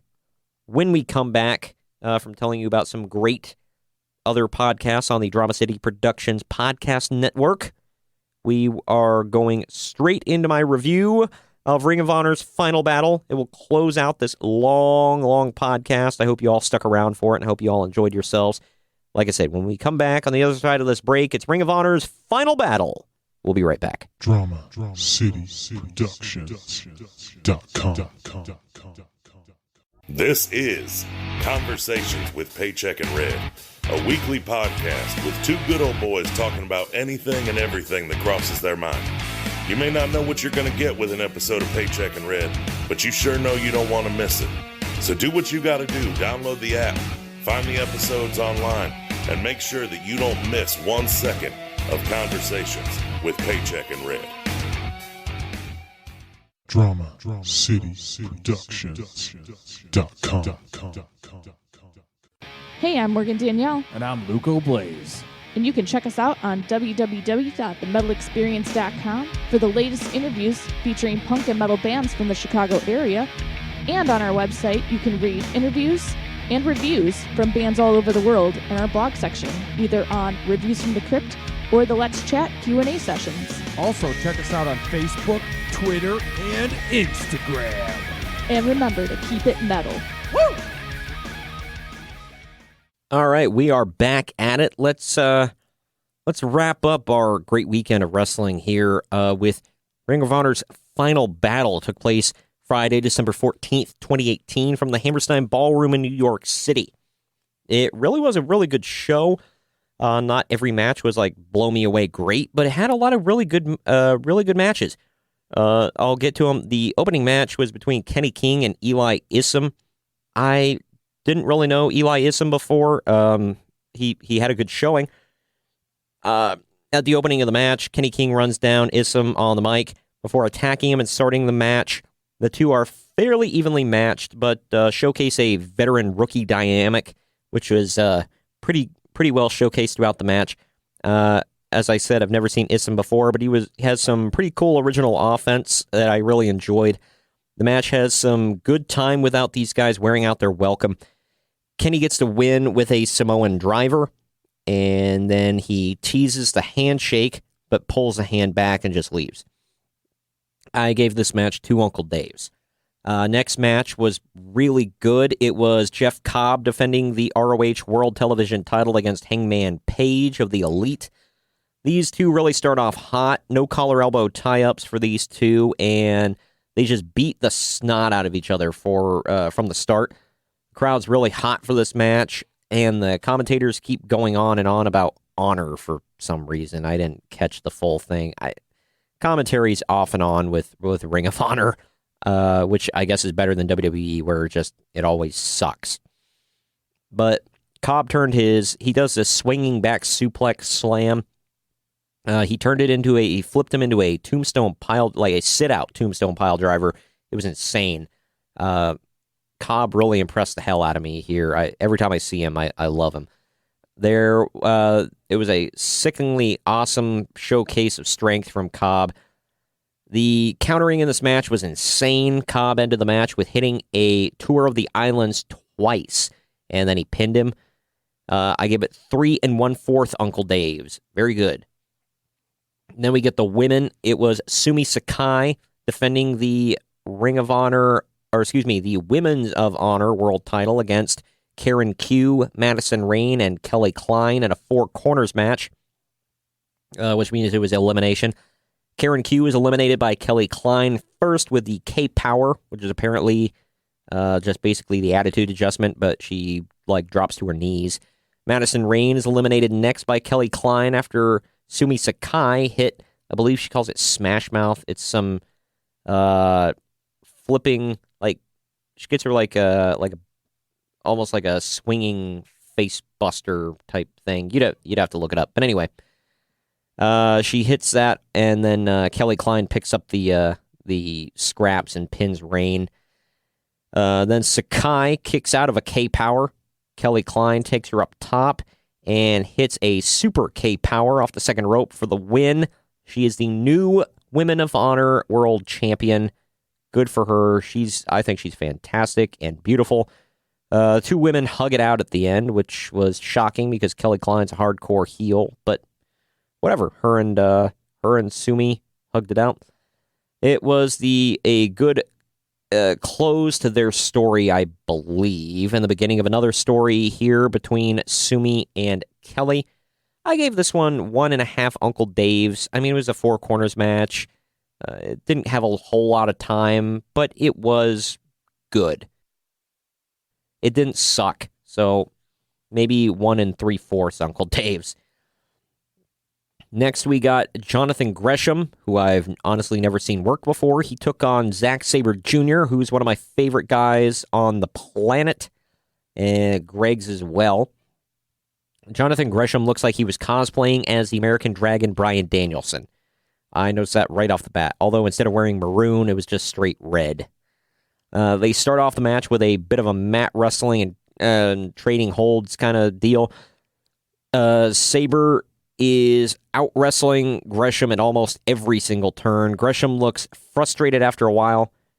He looks gassed about 9 minutes in, but then appears to get a second wind. While Gresham isn't a rookie, he's been in the business about as long as Sabre, or maybe just slightly less time. This match still had that feeling of rookie versus veteran like the opening match did. Gresham appears to be struggling to keep up with Zack Sabre Jr., who makes everything look effortless. He's just so smooth. But Sabre Jr. blocks Gresham from bridging into an O'Connor roll. He kind of just puts his hands up and shoves him back up to a standing position. But then he hooks the arms, and he gets him in a bridging kind of O'Connor roll for the win. I gave this 2.5 Uncle Daves. It wasn't a fantastic match, but it was a good match. Very smooth looking. I loved it. Next up, we got Dalton Castle versus Matt Taven for Taven's, quote, real ROH World title. It's just the Ring of Honor World title. It's like a replica with a purple strap. The commentators kept calling it his purple rain, title. It was kind of funny. I don't know the whole storyline here. I guess he never got his shot at the title, so he just declared himself the champ. Weird. But anyway, Matt Taven is good. He looked really good in this match. Dalton Castle is pretty good as well, even though I'm not a huge fan of him. I'm going to read the first couple lines of my notes verbatim here because it says, it needs to be read like this. I said, both men carry themselves like champions. In any other major organization in the world, these two would most likely be treated like geeks, but this match was treated like a big-time deal. My next line, I said, as I was writing this sentence, the two did a stupid spot where they kept dodging clotheslines in the corner for about 20 minutes, making them both look like stupid geeks. Taven hits a wrecking ball dropkick followed by a suicide dive, then does a flying plancha where Castle moves and Taven lands ribs first across the guardrail. Castle takes a back bump into the entrance steps, and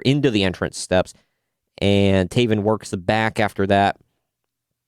TK O'Ryan hits Castle, then the boys dive onto him, and then Vinny Marsiglia comes out from under the ring and lays out the boys, and then drags him under the ring. That was funny. Taven nails Castle with the belt, but then it's only a 2 count. I thought that was the end, but only a 2 count. Later on, TK O'Ryan continues to get involved. Lots of interference here. After a bangerang into a post, Dalton Castle only gets a 2 count because of the boys. One of the boys gets powerbombed through the ropes and right on top of them, so it breaks up the pin. Orion then gets ejected. Castle hits another bangerang, but Taven grabs the ropes. Taven reverses a bangerang into a climax for the pinfall victory. It was an entertaining match, but there were a couple of blown spots, lots of gaga, and quite a bit of interference. Made Taven look kind of weak. I gave it 2 Uncle Daves. Average. Next up, we get Christopher Daniels versus Marty Scurll. Apparently, this is Christopher Daniels' final match in Ring of Honor because the storyline is, I don't know if this is real. The storyline was Ring of Honor decided not to re-up his contract for 2019. I don't know where this is going. If Daniels just goes home and calls it a career, I don't know. We will find out. Either way, great back and forth, old school technical wrestling between these two at the opening of the match. Marty proved that he has the moves of a classic heel. I really thought he showcased his stuff great in this match. Their movements are crisp between the two of them, and if there were any blown spots, I really couldn't tell. If I were to critique anything, I'd tell Marty to stop doing the Scurll driver. One wrong move, and Daniels could have died. The Scurll driver is like a package pile driver, but instead of getting him between his legs, he's off to the side. It looked bad. Dangerous as hell. The crowd was loud and super into the match, but those fans clearly weren't in the first few rows directly in front of Hardcam. They were sitting on their hands throughout this entire match. Only a few of them clapped occasionally. It was weird. The crowd was loud, but then the crowd directly in Hardcam just looked bored. I was like, what the hell? I don't get that. But Marty ended up working the neck of Daniels throughout the entire match. Eventually locked in the crossface chicken wing, got the win. I gave this 3 1/4 Uncle Daves. As I said, this was supposed to be Christopher Daniels' last match in Ring of Honor. As he was saying goodbye to the crowd, Bully Ray attacks him from behind, beats him up, and then he grabs a mic and tells Flip Gordon, let's do this right now. So it was Bully Ray versus Flip Gordon in an I Quit match. Here's where I started taking more extensive notes. I'm going to try to blow through this. It's a pretty good I Quit match. Not fantastic, but it was good. Short. Flip Gordon shows up on the balcony wearing camo pants and a flak jacket and waving the American flag. The commentators point out the bored-looking hot blonde in the front row is actually Flip Gordon's girlfriend. So Mazel Tov, who bought a ticket to sit in the front row and not give a damn. They teased table spots for a while until Bully punches Flip with a chain. Bully shouts shouts down Kerry Silken. Bobby Cruz stands up in front of him, and Bully shoves him down. Todd Sinclair stands up for him, and he gets shoved down. Bully goes to hit Silken with a Singapore cane, but Christopher Daniels jumps in front of him, and he takes a cane shot. Flip then jumps off the top rope onto Bully. Flip is covered in blood. He really bladed for this. Bully beats him down, and then grabs Flip's girlfriend out of the front row and threatens to put her through the table. And Flip Gordon begs him not to, and there's a table between them, so he can't get to him. Then Kerry Silken walks up and canes Bully in the back to stop him. Bully gets in his face, and Flip's terrible actress girlfriend low blows Bully before Flip kisses her, covered in blood and sweat.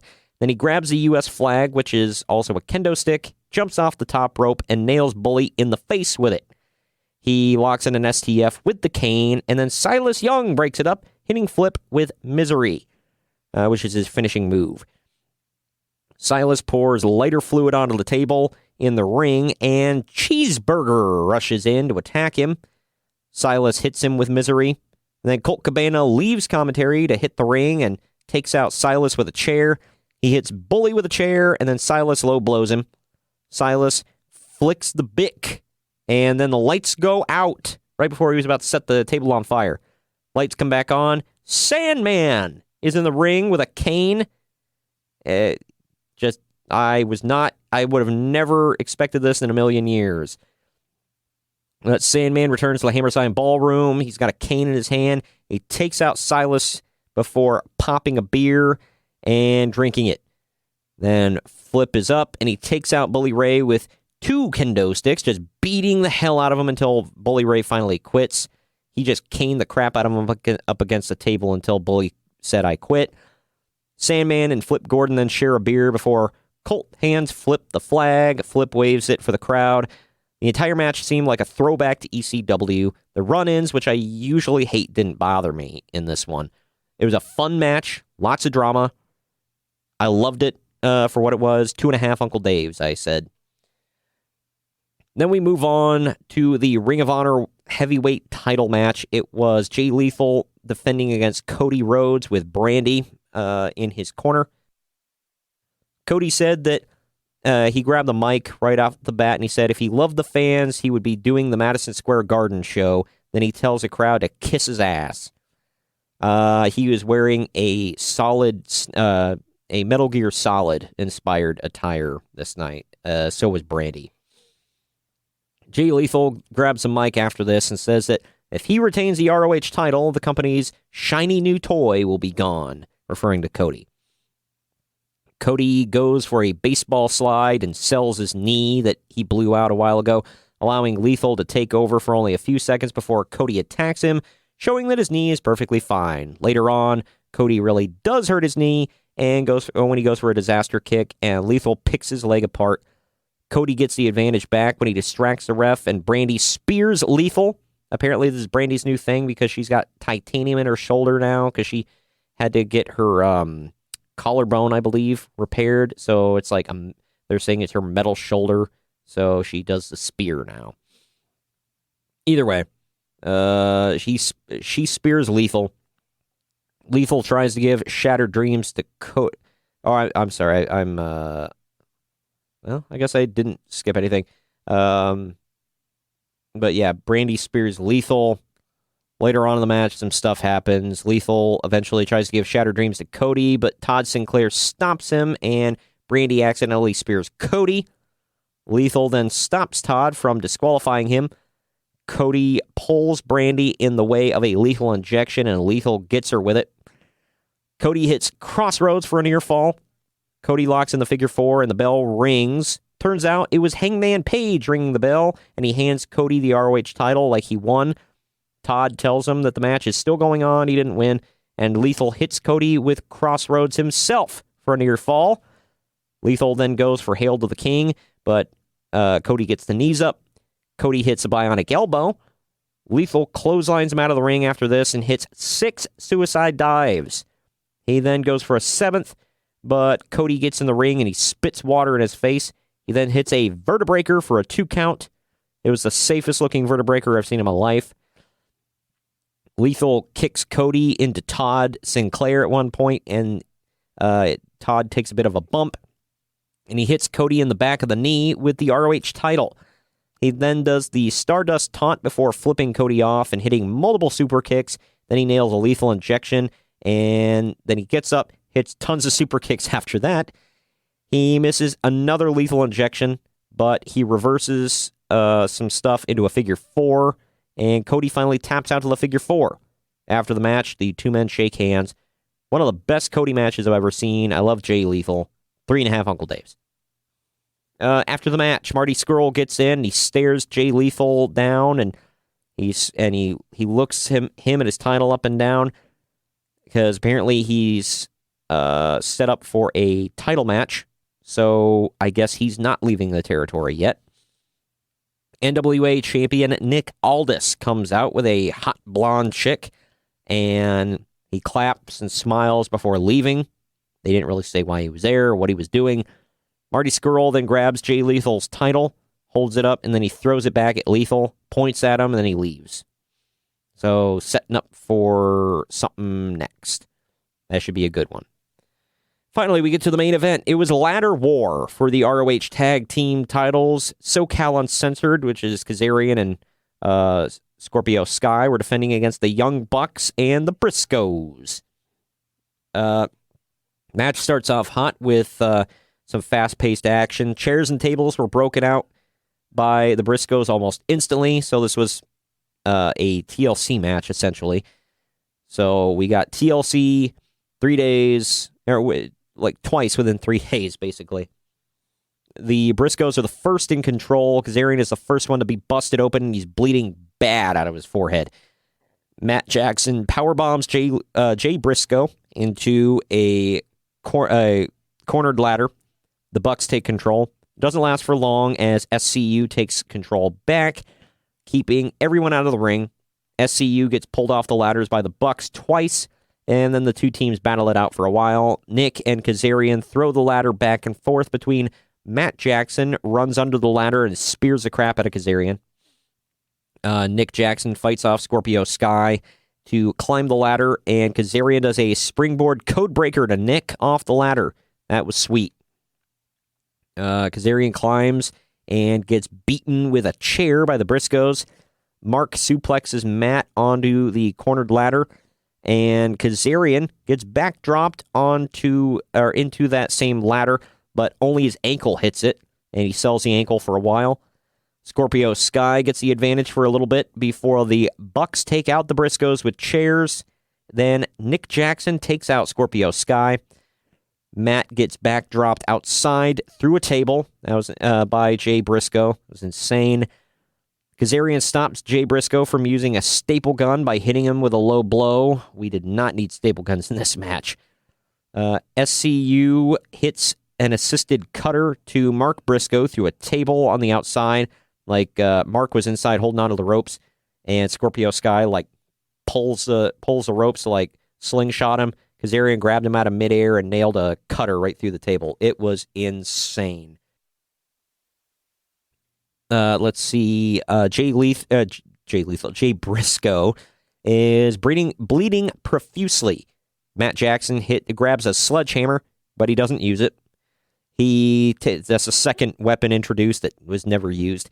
He takes out Jay Briscoe, and then the Bucks go for Scorpio Sky, but Sky springboard Hurricane Rana's Nick Jackson onto a ladder. Matt Jackson then jumps onto the ladder, popping it up into Sky's face. It was kind of like seesawed in the ropes, and he jumped on one end, and it popped up and smacked Scorpio Sky in the face. Matt Jackson then climbs the ladder before Jay Briscoe hits him with a backbreaker onto a unfolded chair, broke it.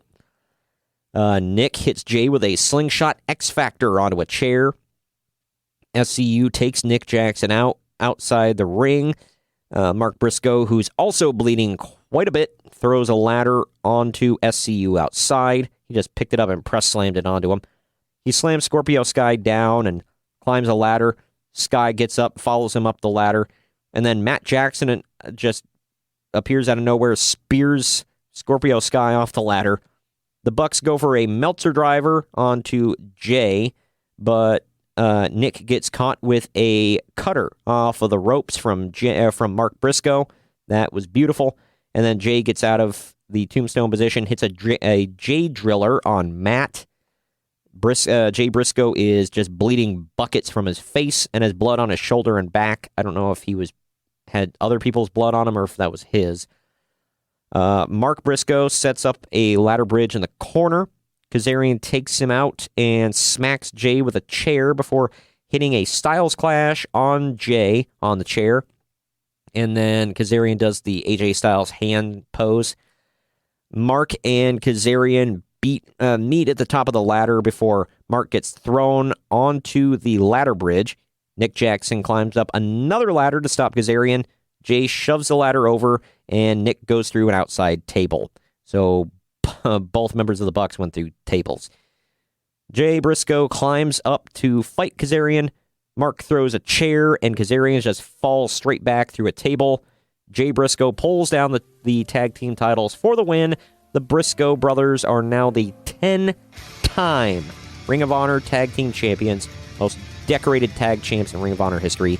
3 3/4 Uncle Daves. Fantastic match. If you can watch only one thing from that show, make it be ladder war. If you love violence, if you love blood, lots of it, lots of cool spots. Good show. Great weekend of wrestling.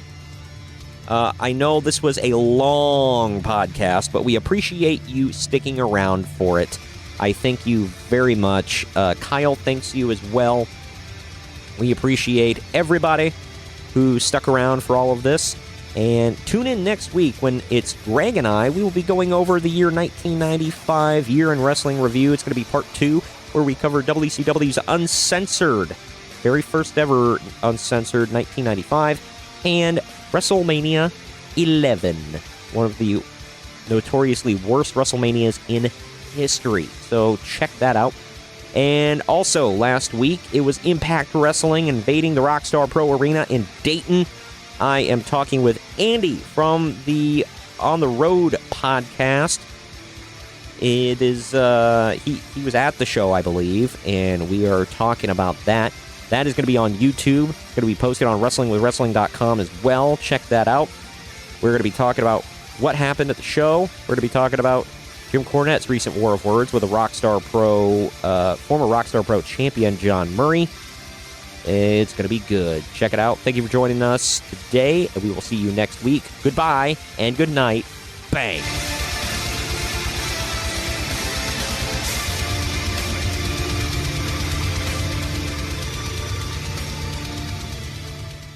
This has been a Drama City production.